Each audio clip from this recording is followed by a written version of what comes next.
আজকে একটা নতুন কাজ নিয়ে এসেছি। একেবারেই নতুন, সে তো দেখেই বুঝতে পারছেন। খুব সহজ পদ্ধতিতে তৈরি করেছি। আর আপনাদেরকে যেটা জানাতে চাইছি, আমি যখন নতুন কোনো ডিজাইন তৈরি করি, স্টেপ বাই স্টেপ তৈরি করি। তো তার কিছুটা আমি এখানে দেখিয়ে দেওয়ার চেষ্টা করছি। আর অনেকদিন ধরেই আমি চেষ্টা করছিলাম একটা ডিজাইন যেটা গোল হবে তার সঙ্গে চৌকো ব্যাগ তৈরি করতে। আজকে আমি যেটা তৈরি করেছি সেটা টেবিল ম্যাট, কিন্তু এটা ব্যাগে তৈরি করে নেওয়া যাবে। টেবিল ম্যাটের জন্য আমি একটা পার্ট তৈরি করেছি। এটা দুটো পার্ট করে যেমন ব্যাগের নিয়মে জুড়তে হয়, জুড়ে নিলেই এটা ব্যাগের শেপে চলে আসবে। যেহেতু নতুন ডিজাইন আপনাদের ভালো লাগবে, তাই আমি এটা শেয়ার করে দিলাম আপনাদের সঙ্গে। পরবর্তীকালে আমি এটা যখন ব্যাগ তৈরি করব তখনও আমি শেয়ার করে দেব। খুবই সহজভাবে আমি তৈরি করেছি, আর দেখতেও অনেক বেশি সুন্দর।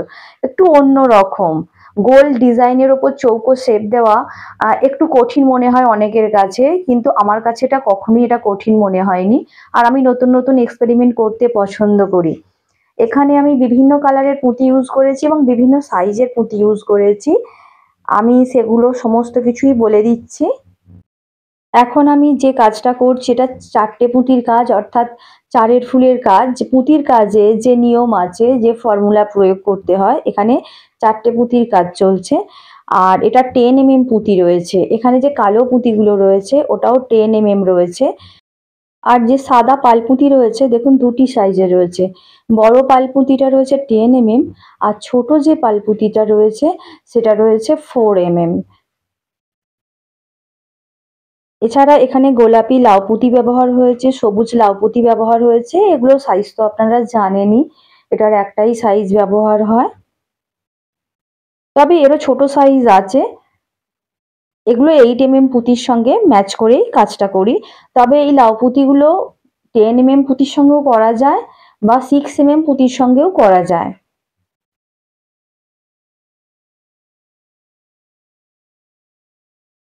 আমি এখানে কয়েকটা ব্ল্যাক পুঁতি জুড়ে দিচ্ছি ডিজাইন অনুযায়ী।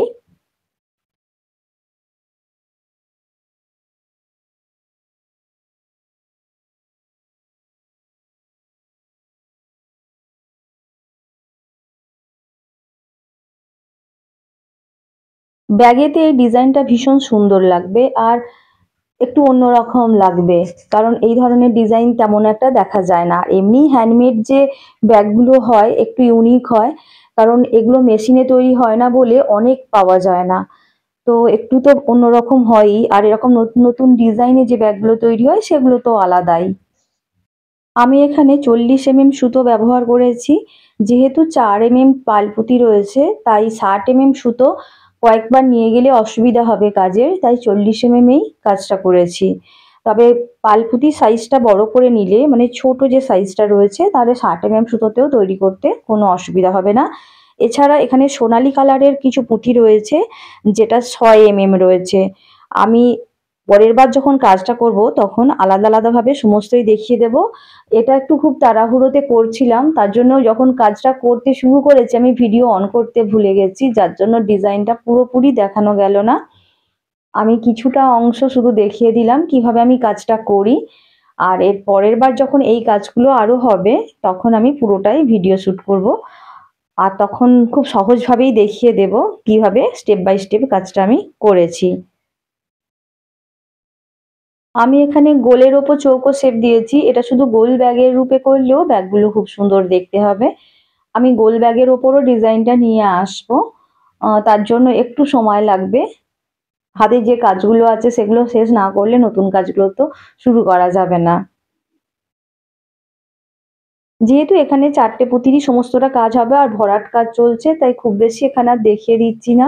আমি শুধু কাজের ধরনটাই এখানে তুলে ধরেছি যে আমি এভাবে কাজগুলো কমপ্লিট করি। একই কাজ যেহেতু বারবার করছি তাই কিছুটা অংশ আমি স্কিপ করে নেব।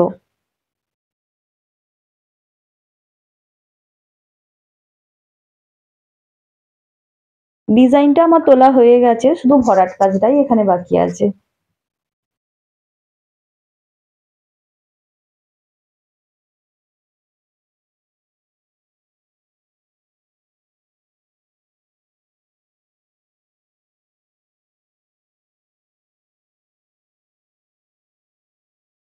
আপনারাও এভাবে নতুন নতুন ডিজাইন বাড়িতেই তৈরি করে নিতে পারবেন।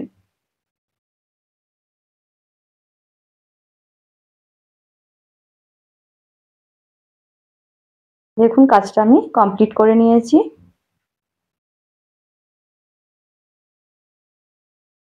টেবিল ম্যাটের জন্য খুব সুন্দর একটা নতুন ডিজাইন। এরপর আরো কিছু টেবিল ম্যাট আছে যেগুলো নতুন নতুন ডিজাইনের ওপর। আশা করছি সেগুলোও আপনাদের খুব পছন্দ হবে। আজকে আর আমি ভিডিওটা বড় করছি না। যদি কোনো জায়গায় অসুবিধা হয় বুঝতে তো কমেন্ট সেকশানে লিখে জানাবেন। ডিজাইনটা দেখলেও তো নিজে নিজে তৈরি করে নেওয়া যায়, আর আমি তো টিউটোরিয়াল দিয়েই দেব।